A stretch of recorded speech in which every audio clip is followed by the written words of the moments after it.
Under the soft golden glow of the Oval Office, President Joe Biden sat in deep thought at his desk, his seasoned eyes fixed on the faint lights outside the window. It was late, but his mind was still tangled in the nation's problems. A soft knock on the door pulled him back to reality. His aide stepped in, looking slightly hesitant. "Sir, there's a young lawyer here to see you. He says it's something very important." Biden raised an eyebrow. Who would come to him at this hour with such urgency? He gave a nod, signaling to let the visitor in. The door opened, and a young man strode in. His face was bright, his eyes burning with passion, and in his hands was a thick folder. "Mr. President, I know it's late, but I believe this plan could change the lives of millions," he said firmly, without a hint of hesitation. Biden studied him in silence. He had met many young people with big ambitions, but there was something about this one that made him pay closer attention. "Take a seat," Biden said, his tone both serious and curious. "You've got 5 minutes to convince me." The young lawyer took a deep breath and opened the folder. Inside was a new policy proposal aimed at protecting the rights of the working class, giving those struggling with minimum wage a fair chance at a decent life. He spoke about workers losing jobs to automation, families drowning in medical expenses, and children growing up without access to proper education. His voice carried both frustration and an unshakable belief in a more just future. Biden listened, and without realizing it, he saw a reflection of his younger self, the young man who once stood before powerful politicians, driven by the same burning desire to change the world. He remembered the sleepless nights, the sacrifices made for his career, and all the moments he had questioned whether he was on the right path. When he was young, Joe Biden was a man filled with big dreams. Growing up in Delaware, he always longed to make life better for the hard-working people around him. As a student, he carried a notebook everywhere, jotting down thoughts, lessons from political debates, and bold plans for a fairer America. He remembers the days he spent roaming windy streets, going from neighborhood to listen to people's struggles. He met workers who were exhausted but still couldn't afford to support their families, elderly folks struggling with medical bills, and young dreamers who had no real opportunities to rise. It was these very people who pushed him toward politics, even though he knew it wouldn't be an easy path. In his early years as a senator in Delaware, he faced a lot of doubt. A young man with little political experience, could he really make a difference? But Joe never let that stop him. He learned from those who came before him, but he wasn't afraid to challenge outdated ways of thinking. With persistence and determination, he slowly proved that he wasn't just another ambitious young politician. He was someone who truly wanted to change the lives of millions of Americans. In 1985, as Joe Biden's political career was gaining momentum, an unexpected financial crisis hit, throwing his family into unprecedented hardship. Despite being a promising young senator, he had never cared about accumulating personal wealth. To him, politics wasn't a way to get rich, it was a way to serve the people. But then, a bad investment made by a close friend cost the Biden family most of their savings. Nearly all his money had gone into supporting an affordable housing project in Delaware, a project he believed would provide stable homes for working families. However, due to market shifts and miscalculations from his partners, the project collapsed, leaving behind a mountain of unforeseen debt. One late night, Joe sat alone in his small kitchen, staring at the stack of financial papers in front of him. Overdue bills, bank notices, warnings from creditors, it all felt suffocating. He had always believed his job was to protect the vulnerable from poverty. Yet now, he was the one facing the risk of losing everything. He asked himself, can I keep doing politics when I'm struggling, just to keep my own life together? That thought haunted him for months. There were moments when he felt like a failure, not just as a politician, but as a father, as the backbone of his family. Advice from friends didn't help. Some told him to use his political influence to seek help from wealthy donors. But Joe Biden couldn't do that. He knew that if he accepted money from special interest groups, he'd owe them, and that meant compromising the ideals he had always stood for.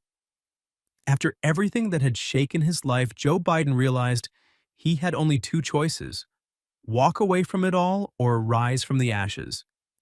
He chose the second option.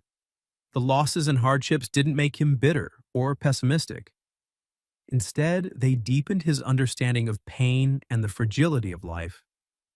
If politics had once been a passionate race of youth for him, it was now a heavy yet meaningful responsibility. He was no longer chasing power for personal success or recognition. He was fighting for the people who needed a real leader to stand up for them. When he returned to the Senate, Joe was no longer the eager young man trying to prove himself. He became more measured, a better listener, and more determined to push for policies that truly mattered. His years of financial struggle gave him an even deeper empathy for working families, those trying to keep up with bills, rent, and their children's futures. In a speech before Congress, he once said, "I know what it's like to be a father, choosing between buying medicine or putting food on the table. I know the anxiety of looking at your bank account at the end of the month. And I will never let other families go through that if there's something I can do to change it." From then on, he became one of the strongest voices for the working class, advocating for financial reforms and middle-class support. But even as he returned to politics, Joe Biden never forgot what mattered most: his family. He had to raise his two young sons on his own. He knew that if he focused only on his career and neglected them, he'd lose everything that truly mattered. So he made a choice that few politicians dared to make. He put his family on equal footing with his career. Every day, Joe Biden took the Amtrak train from Delaware to Washington, D.C. for work, then returned home every night. For over 30 years, he stuck to this routine, refusing to move to the capital because he didn't want to be away from his kids. Every morning, he got up early, made breakfast for them, took them to school, and only then caught his train to the Senate. On those long train rides, he didn't just read policy briefings, he also called his sons to ask how their tests went, or if they needed help with homework.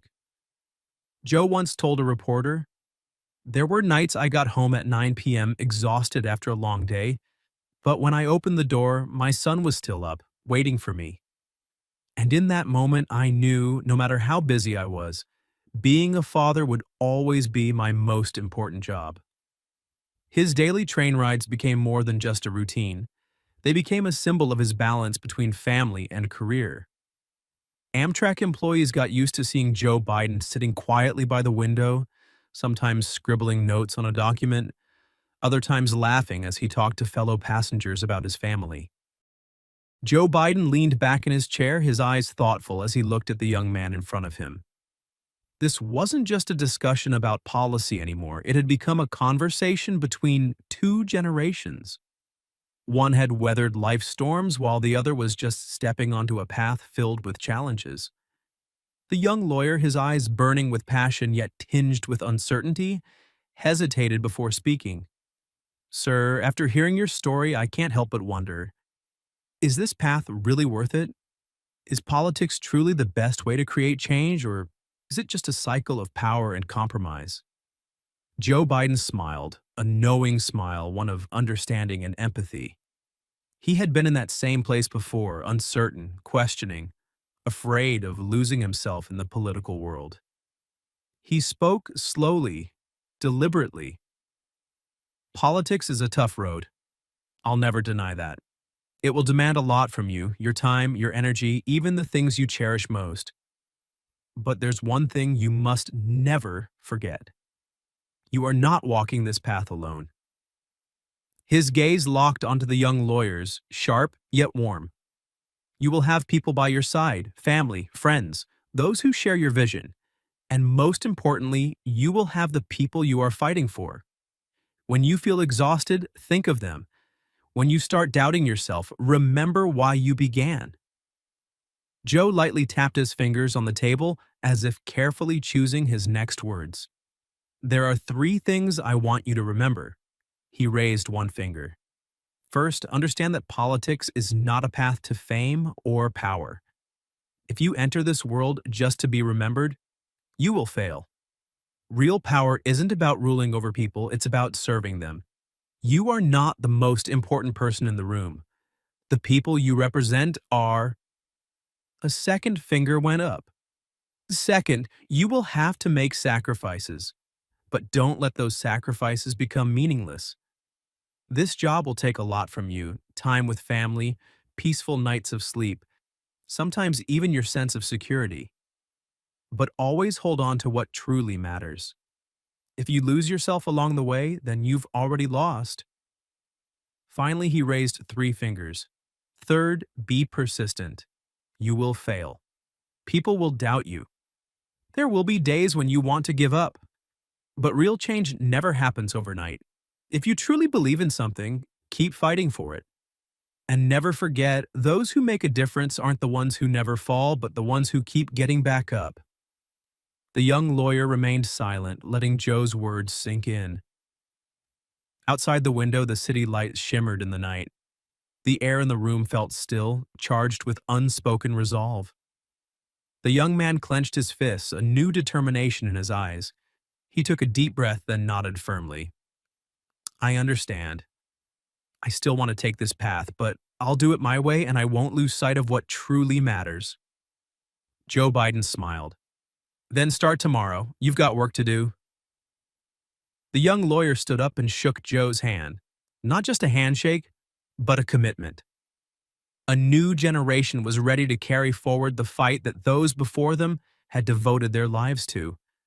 And deep in his heart, Joe Biden knew that while he wouldn't be on this path forever, the ideals he had fought for would never fade. They would live on in young leaders willing to stand up and fight for a better world.